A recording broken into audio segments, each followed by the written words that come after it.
Nos vrais besoins fondamentaux. C'est le thème du direct que je vous propose aujourd'hui. Je suis très heureuse de vous retrouver pour ce rendez-vous régulier. Je vous invite à me manifester votre présence en faisant des commentaires sous cette vidéo. Voilà, que je me sente soutenue, que je sache que vous êtes prêts à embarquer avec moi. Si toutefois vous m'écoutez en différé, je vous invite également à me laisser un commentaire, voilà, que je sache que vous avez trouvé de l'intérêt à cette thématique que je vous propose aujourd'hui, nos vrais besoins fondamentaux. Si vous ne me connaissez pas complètement, je suis Paul Thérault, coach et thérapeute.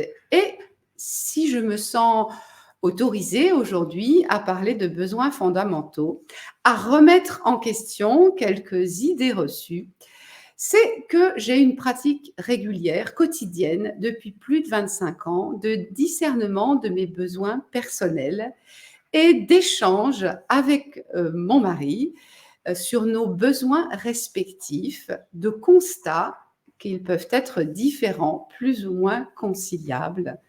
Voilà. Nos besoins fondamentaux, nos vrais besoins fondamentaux, quels sont-ils? Bonjour Emmanuel. Voilà, je vois que Stéphanie également est là. Alors, il y a d'autres noms, mais que je ne sais pas identifier. Bonjour à tous. Merci de me manifester votre présence si vous nous rejoignez. Pourquoi ce sujet aujourd'hui des besoins fondamentaux? Eh bien, parce que j'ai été frappée ces dernières semaines dans un groupe de jeunes que j'animais, de ce jeune homme camerounais qui plusieurs fois dans la journée est revenu sur mais madame, qu'est-ce que c'est que ces taux de dépression et de personnes sous médicaments psychoactifs en France? Moi, dans mon pays, on ne connaît pas cette situation-là. Est-ce que vous vous êtes déjà posé cette question? Voilà une belle question. D'aucuns diraient pourtant, dans nos pays dits favorisés, nous avons tout pour être heureux. Voilà le lien avec ces fameux besoins dont je vous propose de parler aujourd'hui. Est-ce que parce que nous avons tout ce qu'il semble nécessaire pour être heureux, nous sommes heureux? Eh bien, apparemment, ce n'est pas si simple que ça. Nos vrais besoins fondamentaux. Je vais vous proposer d'aborder ce sujet en 4 étapes. Dans un premier temps, on ira regarder ce que c'est que des besoins. Voilà, qu'est-ce qu'on sait sur les besoins. Dans un deuxième temps, je vous proposerai de passer par les besoins fondamentaux du tout petit enfant quand il démarre en ce monde. Dans un troisième temps, on ira élargir un peu les besoins relationnels qui sont communs à toutes les personnes et toutes les situations. Et puis enfin, on élargira vraiment aux besoins personnels, besoins fondamentaux, et qu'est-ce qu'on peut dire de tout ça? Voilà la structure que je vous propose pour aujourd'hui, donc en 4 temps. Voilà, bonjour Lydie, bonjour Caroline, contente que vous soyez là toutes les deux, avec d'autres peut-être encore.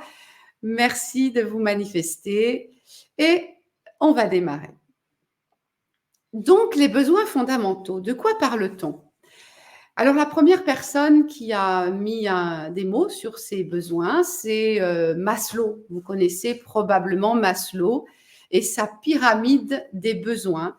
Si vous avez été un peu en formation de management ou de communication en entreprise ou que vous avez déjà fait un petit peu de chemin en développement personnel, quand on parle de besoins, on parle de Maslow. Maslow, il a identifié un certain nombre de besoins et il a eu cette idée de les classer. Vous savez, dans sa pyramide, il a mis tout en bas les besoins physiologiques, manger, dormir, respirer. Il a mis un petit peu au-dessus les besoins de sécurité, avoir un logement, un salaire suffisant. Il a mis encore un petit peu plus haut des besoins d'amour, d'appartenance. Encore un peu plus haut, un besoin d'estime de soi. Et et tout en haut de sa pyramide, le besoin d'auto-actualisation, on pourrait dire d'épanouissement. Donc, il a introduit cette idée qu'il y aurait une hiérarchie, qu'il faudrait commencer par satisfaire les premiers besoins avant de pouvoir se préoccuper des besoins au niveau supérieur. Qu'est-ce que vous pensez de ça? Eh bien, peut-être que ce constat de tant de mal-être dans nos pays, alors que pourtant nos besoins primaires sont à peu près comblés pour la plupart des habitants, peut-être qu'il est temps de remettre en question cette idée d'un classement. Nos pays matériellement favorisés ne sont pas les pays où on rencontre le plus de joie de vivre. Peut-être que vous avez cette expérience d'être allé en voyage dans des pays moins favorisés et d'avoir constaté une joie de vivre étonnante par rapport à ce qu'on peut connaître dans notre pays qu'est la France. Mettez-moi des commentaires pour me dire si vous avez vécu cette expérience. Si vous avez peut-être aussi dans d'autres lieux, des lieux peut-être chez nous, mais moins favorisés, constaté qu'il pouvait y avoir une étonnante joie de vivre alors que beaucoup de choses manquent. Voilà, je serais très curieuse de voir si vous avez déjà fait ce constat. Et comment vous avez reçu ce constat? Qu'est-ce que ça vous a fait ressentir? Qu'est-ce que ça vous a fait penser, réfléchir? Maslow, la pyramide des besoins, qui semble une vérité absolue, définitive, eh bien peut-être qu'il est temps de se poser des questions et de la remettre en question. Voilà. Voilà pour ma première partie. En attendant vos commentaires, de pouvoir interagir avec vous, je continue avec une deuxième partie, les besoins du tout petit enfant. Je ne sais pas si ce sont les besoins fondamentaux, mais en tout cas, ce sont les besoins du tout petit quand il arrive, quand il est encore un nourrisson. Et pour parler de ces besoins-là, je vais vous proposer de faire un détour par plusieurs expériences scientifiques.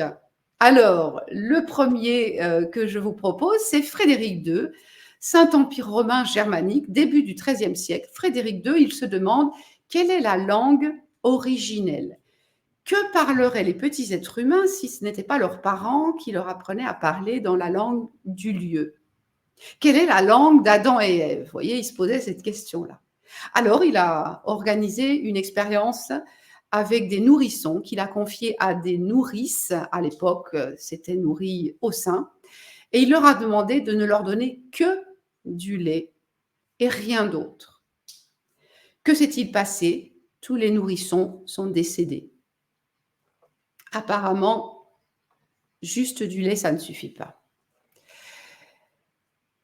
On a pu également, à la fin de la dictature de Ceausescu, découvrir les orphelinats roumains qui étaient très nombreux, dans lesquels avaient été abandonnés des quantités d'enfants. Et ces enfants avaient également été élevés avec juste du lait, peut-être des soins d'hygiène, et c'est tout. Voilà. Et qu'est-ce qu'on a constaté? On a constaté que ces enfants, devenus grands, devenus adultes, étaient tous, on peut le dire de manière exacte, débiles. Voilà, des enfants qui n'avaient pas pu se développer normalement. Un gros problème à la découverte de ces orphelinats. Donc, ça ne suffit pas. Le minimum de soins d'hygiène et d'alimentation, ça ne suffit pas. Celui qui a mené des expériences scientifiques dans les années 50, c'est Harry Harloff. Alors lui, il a travaillé avec des petits singes. On pourrait dire que c'est cruel pour les petits singes, mais grâce à ses travaux, on a pu faire de gros progrès dans les soins qu'on apporte aujourd'hui aux petits êtres humains. Harry Harloff, il a proposé à ces petits singes dans des cages une structure métallique qui distribue du lait et une autre structure métallique recouverte d'une petite fourrure. Et qu'est-ce qu'il a constaté de manière répétitive et dans la durée? Voilà, les petits singes préfèrent aller se blottir contre la structure métallique un peu douce, un peu fourrure, un peu contact, un peu ersatz d'affection, plutôt que de la se nourrir auprès du biberon pendu à une autre structure métallique. Voilà quels sont nos vrais besoins fondamentaux, en tout cas pour un petit nourrisson. Ce n'est pas de manger ou de dormir, c'est d'avoir du contact physique, c'est d'avoir de la chaleur, c'est d'avoir de l'attention, c'est d'avoir de l'affection. Vous voyez, on va du plus simple au plus enrichi. Voilà quels sont les besoins primaires du nourrisson. Le petit nourrisson qui n'a pas le minimum d'attention et de contact physique se laisse tout simplement dépérir ou ne se développe pas. Est-ce que ça vous inspire à vous aussi des choses que vous avez pu vivre par rapport à ces besoins vraiment essentiels d'attention, de contact physique, de chaleur? Est-ce que vous avez constaté des choses? Je vous propose de vous remémorer la période Covid, voyez, la crise sanitaire, le confinement, le premier confinement. Comment des personnes ont pu se sentir, mais vraiment très, très mal, psychologiquement très, très mal, avec la peur de devenir fou, de ne plus avoir de contact, de vivre seul dans un appartement. Et pour certains, la visio ne suffisait pas du tout à combler le besoin de contact relationnel. De manière plus durable, pendant toute cette période Covid, les personnes ont pu vivre de manière très cruelle de ne plus avoir de contact physique, de ne plus se toucher, de ne plus s'embrasser. Voilà, et ça a duré beaucoup plus longtemps. Certains, on peut vraiment ressentir que c'était un besoin fondamental pour elles. Voilà, peut-être que vous en êtes de ces personnes qui ressentent de manière très vive ce besoin qui est universel, mais plus ou moins intense, suivant les personnes. Alors, je vous propose de continuer, d'élargir mon propos avec des besoins relationnels. Là, on se dirige vers les adultes. Et je vais vous proposer de vous intéresser à ce qui se passe dans des interactions entre les personnes. Dans les interactions entre les personnes, dès lors qu'il commence à y avoir un tout petit peu de tension, on peut constater qu'il y a des besoins assez universels qui sont cachés derrière les échanges, derrière les besoins qui peuvent apparaître en surface. C'est ce que sont très habitués à constater les personnes qui font de la médiation. Vous savez, quand on a des problèmes de conflit, eh bien, on va aider les personnes à mettre des mots sur les besoins qui se cachent derrière les opinions qu'elles défendent. En réalité, dans le conflit, c'est un conflit de besoins, en général. Et on va trouver des besoins assez superficiels dans un premier temps, et les médiateurs vont aider les personnes à exprimer ces besoins et à descendre peut-être un petit peu plus en profondeur, trouver d'autres besoins encore plus essentiels, plus masqués, mais vraiment présents, jusqu'à ce qu'on trouve des besoins qui peuvent être entendus par les deux parties dans la médiation, qui peuvent être pris au sérieux et qui peuvent peut-être même être communs entre les deux parties. Vous voyez, ça c'est le travail des médiateurs. Et qu'est-ce qui se passe si on descend vraiment tout au fond dans les besoins? Eh bien, on va trouver deux besoins relationnels. Deux besoins, toujours les deux mêmes. Alors, quand j'anime des groupes et je pose cette question, et je vous la pose, du coup, si je vous dis qu'il y a toujours deux besoins qui sont en jeu dans les tensions relationnelles, quels sont-ils? Voilà.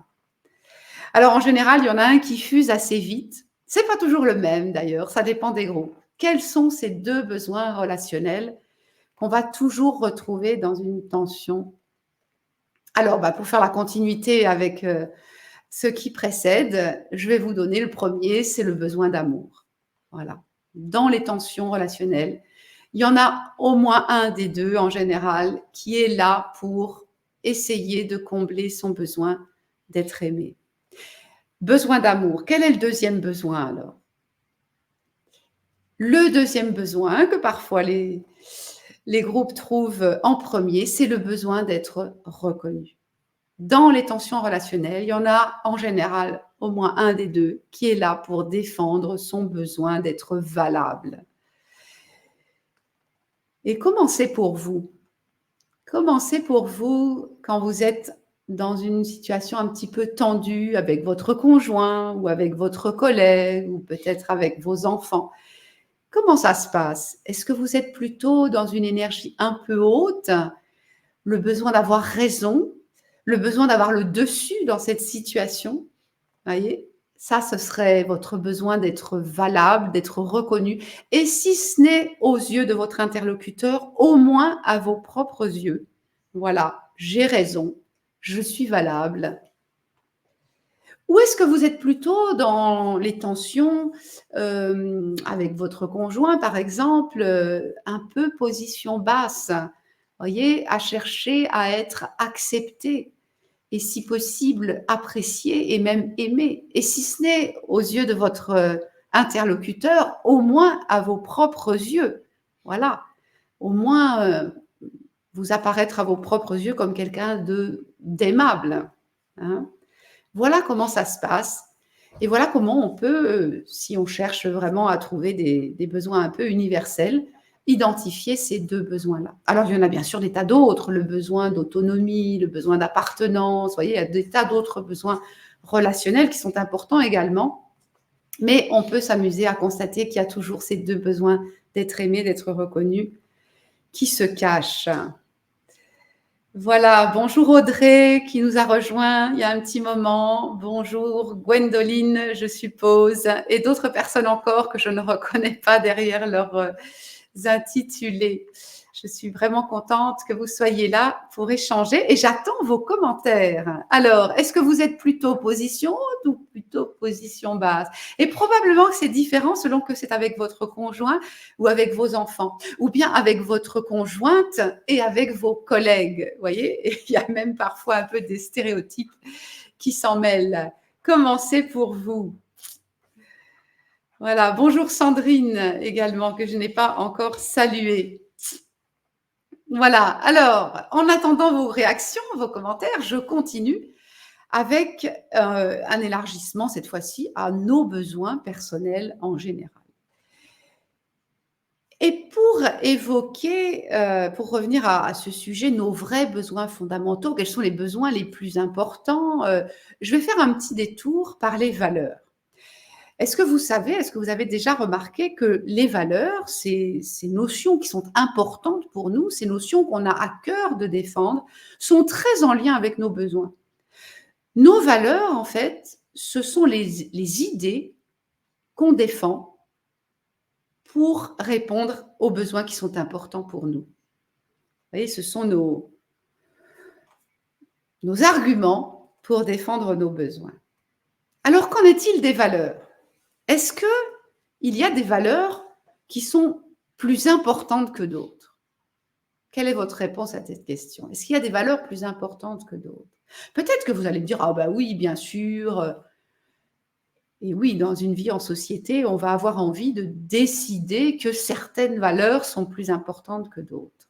Mais est-ce si sûr? Là, je vais faire un petit détour par, l'animation de sessions avec mon mari pour des jeunes couples qui viennent discerner, de leur capacité à s'engager dans une vie de couple dans la durée. Vous voyez? C'est une belle démarche, hein. Sommes-nous faits l'un pour l'autre et sommes-nous, capables de nous engager pour toute une vie ensemble? Et alors, en général, à la fin de cette session, qui dure tout un week-end, c'est toujours la même joie qui explose. «Oh super, on a constaté qu'on avait vraiment les mêmes valeurs» et le couple est tout à fait rassuré, confiant pour s'engager dans une vie durable. Et c'est vrai, ils ont constaté qu'ils avaient les mêmes valeurs et c'est très important de le vérifier avant de s'engager avec un conjoint ou avec un partenaire pour s'associer dans une entreprise ou même avec un fournisseur. C'est très important. C'est vrai, ils ont les mêmes valeurs et en même temps, c'est faux et ils vont très vite au fil de leur vie quotidienne et des épreuves qu'ils vont rencontrer, se rendre compte que certes, ils ont les mêmes valeurs. À vrai dire, tous les êtres humains ont un peu les mêmes valeurs, mais pas classées de la même façon. Vous voyez, ils vont se rendre compte un beau jour que s'ils ont tous les deux la valeur famille et la valeur travail, eh bien, face à une difficulté spécifique, ils vont se rendre compte qu'il y en a un qui met la valeur travail un tout petit peu au-dessus de famille, quand l'autre les a classés de manière inverse. Voilà. Ils vont se rendre compte de ça. Vous allez peut-être aussi vous rendre compte, et vous l'avez peut-être déjà vécu à l'occasion d'un burn-out, que les valeurs que vous aviez classées comme ça, eh bien finalement, après le burn-out ou après tous ces confinements et cette crise sanitaire, eh bien finalement, vous avez changé votre échelle de valeurs. Vous voyez, pour ce qui est des valeurs, c'est vraiment très personnel et c'est vraiment aujourd'hui et maintenant, voilà quelles sont mes valeurs les plus importantes et demain, ce sera peut-être tout à fait différent. Non, il n'y a pas de valeur plus importante que les autres, il n'y a pas de valeur universellement plus haute que les autres. De quel droit pourrait-on décider ce genre de choses? C'est chacun la sienne. Eh bien, pour les besoins, c'est tout à fait la même chose. Hein, je vous ai dit qu'il y avait ce lien entre les valeurs et les besoins. Les besoins, ce sont les miens à un instant T. Et les besoins qui sont les plus importants pour moi en ce moment, eh bien, justement, c'est en ce moment, en fonction de mon histoire, en fonction de mon vécu de ces derniers temps. Qu'est-ce que ça vous inspire tout ça? Donnez-moi en commentaire quelques idées sur cette question. Voilà, peut-être que vous avez déjà réfléchi à tout ça, peut-être que vous avez déjà eu des tensions dans une relation de couple ou une autre relation autour des valeurs. Voilà, donnez-moi quelques exemples.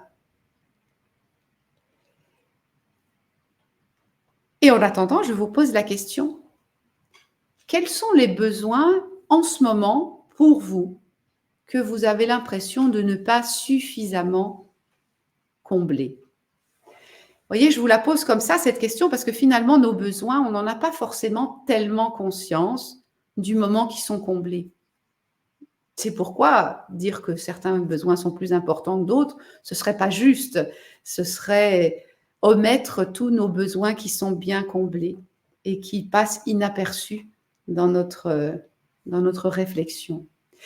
Alors, en ce moment, quels sont les besoins, les vôtres, qui ne sont pas suffisamment comblés? Voilà. Est-ce que vous voulez bien en inscrire quelques-uns en commentaire? Voilà, très simplement, qu'on puisse partager un petit peu sur ce sujet. Voilà, je pourrais donner des exemples personnels.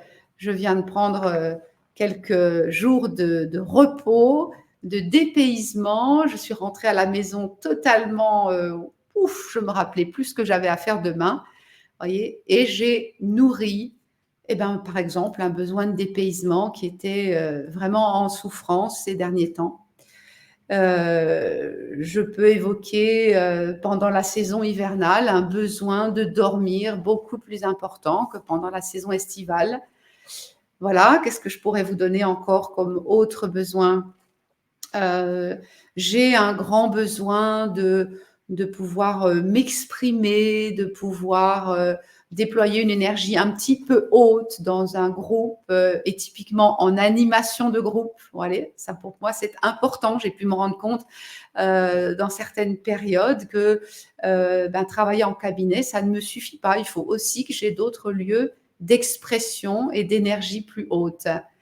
Voilà, Stéphanie, merci pour ton exemple. Le besoin de solitude.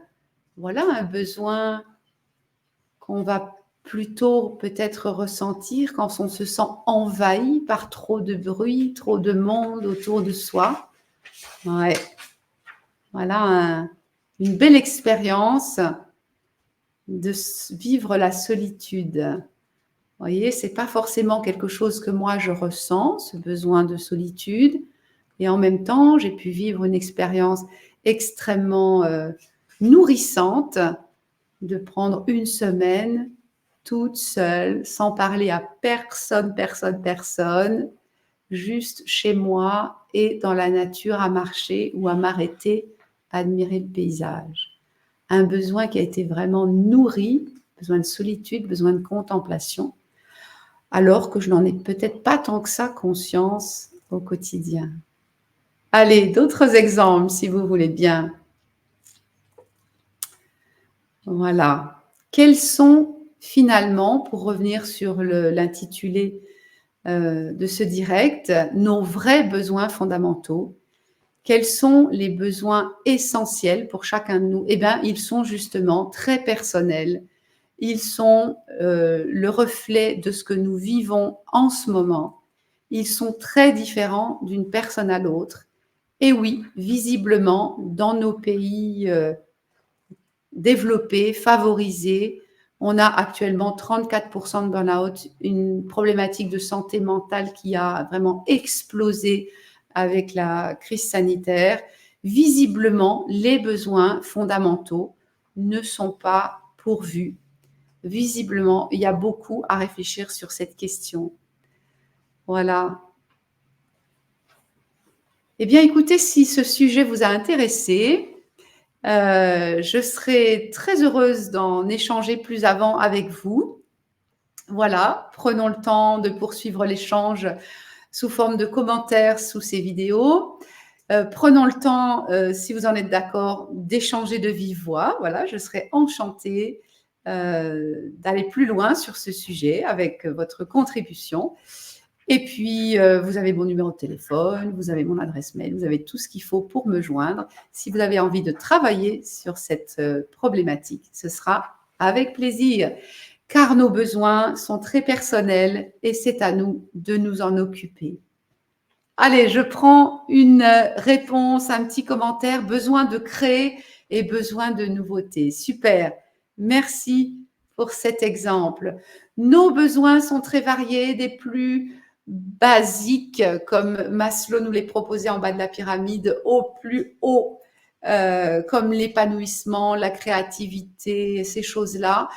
Et ce n'est pas parce que j'ai tout ce qu'il faut au niveau matériel que je vais vivre en bonne santé mentale s'il me manque ce besoin de créativité, de relation et des besoins qui sont tout aussi importants. Merci à vous et à la prochaine pour un autre sujet d'actualité. Au revoir.